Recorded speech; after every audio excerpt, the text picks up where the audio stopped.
I do want to say happy birthday to our bartender Brent and our 24-year-old adorable new friend Abby. So happy birthday to those. It's right, March 3rd. It is the year of the whores. Let's hear it for the whores. So yeah, I'd like to date a white guy, but not really. I mean, I'll date a guy of any race. I'm just trying to complete my collection so I can move on to women. Hey, now. No, that's not true. I'm on Team Penis all the way, Team Penis. I'm doing some online dating. My profile name is Happy Go Lucky 365. When guys read it, they read it as Happy Get Lucky 365, which is okay with me because that is on brand. The first guy who contacted me, he said, I'm a cross-dresser, and I'm like, great, I could potentially double my wardrobe. You guys stop talking about my video, get it out. Yeah, cut it out. Buy my video, have a chat. Both of you, fired. Fired and fired. All right, we're gonna start over. He said, I'm a cross-dresser, and I said, great, I could potentially double my wardrobe. He goes, I'm also turned on when a woman humiliates me. And I'm like, I've been married. The next guy who contacted me, he described himself as BDSM, hetero flexible poly switch. I was like, why don't you just shorten that to IFA? I'll fuck anything.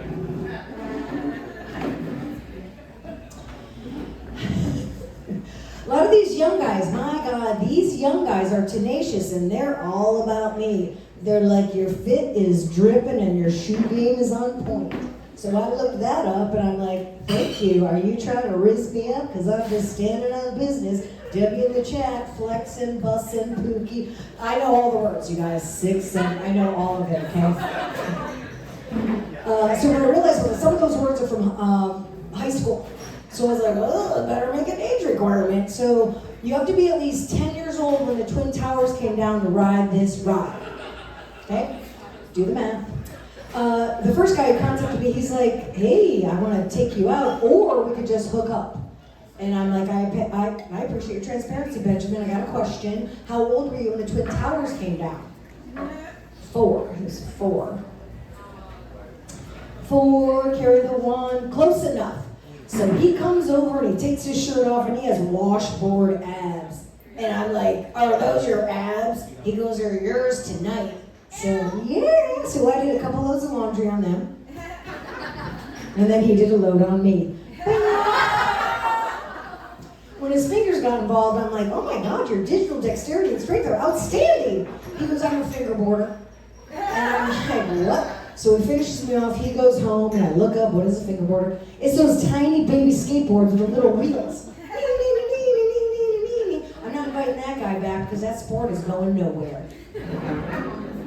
The second guy came up to me, he was German, and I said, you have to be at least 10 years old when the Twin Towers came down. He goes, 9. And I go, no, 10. He's like, 9. I go, just give me your passport. So look at his passport. He was 1 year, 4 months, and 17 days when the Twin Towers came down. Otherwise known as 72 weeks when the Twin Towers came down, 504 days when the Twin Towers came down, 12,096 hours. Close enough. So he comes over and he's down there and I'm like, what are you doing? He goes, I don't know. And I go, clearly. And I said, what I want you to do is I want you to take your tongue and in cursive, I want you to write the alphabet on my bean. Get down here. So he's down there, he's looking up and I go, what's the problem? He goes, I don't know cursive. Then this next guy, I'm not going to tell you how old he was, but his mom was 15 when the Twin Towers came down. So I'm like, all right, close enough. So he's down there, I go, what are you doing? He goes, I don't know. And I said, clearly. What I want you to do is I want you to take your tongue and in cursive, write the alphabet on my bean. And so he's down there, I go, what's your problem? He goes, I don't know the alphabet. So I'm in pickup line at school, and the woman with the vest goes, Leslie, you don't have any kids. You're supposed to be 500 feet away from this school. And I go, okay. So I drove myself right to the police department and turned myself in. I mean, my Instagram, Leslie Lang 369, or if you want my exact location, you're going to have to get on Megan's website, okay? Megan's Law website. I'm glad you guys don't know what that is, but that's where they keep track of predators. Okay? That's where they keep track of predators. This one guy, he's like, hey, mama. And I'm like, hey, daddy. And then he looks at me and I go, what am I missing here? He goes, I'm baby, you're mommy, and baby wants mommy to breastfeed him. I'm like, what? And I'm like, I can't breastfeed you, you're way too tall. And he goes, we'll work it out. I mean, you guys, I go, I have one follow-up question. Do you want to wear a diaper while we're doing this or what? He goes, no, that'd be crazy. And I go, yeah, that'd be crazy, all right. The 2 a.m. feedings have been a bitch, but we got into a nice rhythm. And now we have to break up because he's moving. He is moving to solid food and he still won't wear that diaper. I'm not here to kink shame, I just have follow-up questions. So then this guy was like, hey, can I worship your feet? And I'm like, all right, I'm not here to kink shame, I have follow-up questions. Do we have our clothes on while we're doing this? Yes. Where are we gonna do this? My car. Is this supposed to lead to sex? Not necessarily. And I said, well, I reserve the right to move it to sex if I so choose. Are you in or are you out with your consent? So we're in the back of my car. I brought a blanket, a towel, Febreze, anal beads, chocolate chip cookies, and olive oil. And so I'm in the back seat, and I got my foot, and I'm about to take my shoe off, and he's like, don't take your shoe off. I want to take it off. I'm like, all right, I am to please, not to tease, take it off. So he takes my shoe off, and my foot goes across the console. He's in the front. And so he starts massaging my foot. I got a cute little sock on, and he starts to massage my foot. He goes, how was your day? I'm like, is this the kink? You're going to massage my feet and ask me how my day is? Yes, I'm all the way in on this kink. So then he took my sock off, and he started nibbling my bunion. Oh no, a bunion took the crowd down, a bunion. Anyway, then he sucks in my toes in his mouth like this. Felt like they were in a warm, wet vagina. How do I know what toes in a warm, wet vagina feel like? I'm double jointed, okay? I'm double jointed. So then he starts coming back, and I'm like, what are you doing? What are you doing? Like he was gonna kiss me. And I'm like, I didn't ask that follow-up question, so I kissed him. Talk about putting your foot in your mouth. I walked right into that. Anyway, so fingerboarder, breastfeeder, that. I have one of those. Oh, okay. So I have so much sex. My mattress sees so much action. It's got PTSD. Emphasis on the D. Norbs, emphasis on the D. As for Dick. Stay with me. I mean, it's a memory foam mattress, but for some reason, it only remembers my hands and knees. I tried to lay back once. It was like, who are you? What have you done with the dog that sleeps here? Got the fancy bed. I love my bed, but I love my toilet. I have one of those really expensive, fancy toilets. It has an air dry feature. It's got a bidet feature, an air dry feature, and even got a feature like pretend like you live with a man where it leaves the seat up and has urine all over it, right? It even has a remote. Everything in my house has a remote. My toilet, my TV, my vibrator. I knew you weren't going to believe me, so hold please.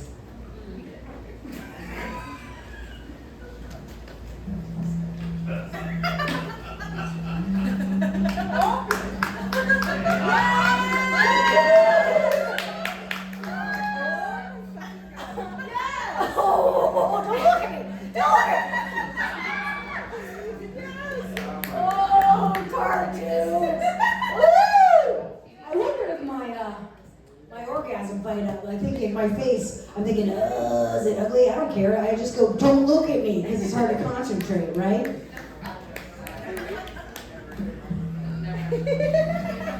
That's different speeds. Anyway, after one of my shows, this guy goes, was that a trick you did with a microphone? I'm like, no, it's a vibrator. And he goes, oh. And I said, well, with your consent, you can put your hand on my thigh, and you can feel the vibration. He goes, you still have it going? I go, yeah, it goes for an hour before it runs out of its charge. Why would I stop that?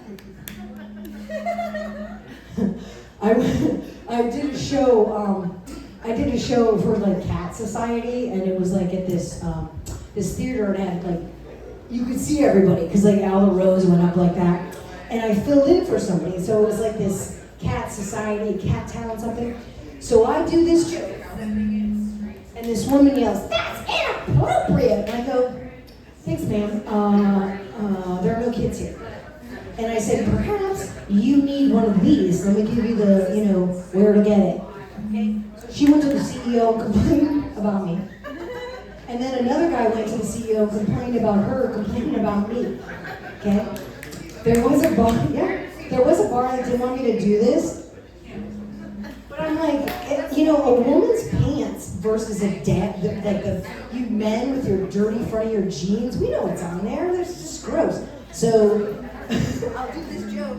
And then people will be like that. Or they'll be like this, or they'll be grossed out. Anyway, enough of the orgasm. We're going to get this thing going. After my last show, this guy goes, hey, you have a lot of sex. And I'm like, I know. And he goes, I think your vagina must be big. And I go, no, my vagina did not kill Tupac. All right, well, you know what? Your next comedian is Kathy, but let me just introduce you because Greg, you're in the hole, my favorite player on deck. Let's give it up for my favorite Chinese sister, Kathy Zhao. You're to my favorite white sister, Leslie Lam. Yeah, Lam's stepdad is Chinese. That's why her last name is Lam. This is Kathy Zhao. Make some noise if it's your first time seeing me. Thank you. No surprise. Yeah. Because I used to do stand-up comedy in China. Yeah, people ask me, what's the difference between doing comedy in China and in the US? I think, in the US, I talk shit about America. In China, I still talk shit about America. The most popular phrase in China today is, it's all America's fault. And like, this guy hasn't got laid for a while, it's all America's fault. The period hasn't come, it's all America's fault. That's racism. Yeah, someone just mentioned that. Thank you, girl. I got you. Yeah. I love white girls, especially those as white as fuck ones. They just tell the truth. Yeah. My friend was visiting me in Beijing when I was in China, and she's from here. Her mom is Chinese. Her dad is Jewish. She's a bitch. Yeah, because she was so angry when she was in Beijing. Because here, her size is M. In China, it's XXXL. Now I understand why there are so many white guys in the US move to China to teach English. Because size matters. You're a good boy. You got a beautiful Latina girlfriend. You are our Asian pride. You are our Asian pride. Yeah. Yeah, those white guys.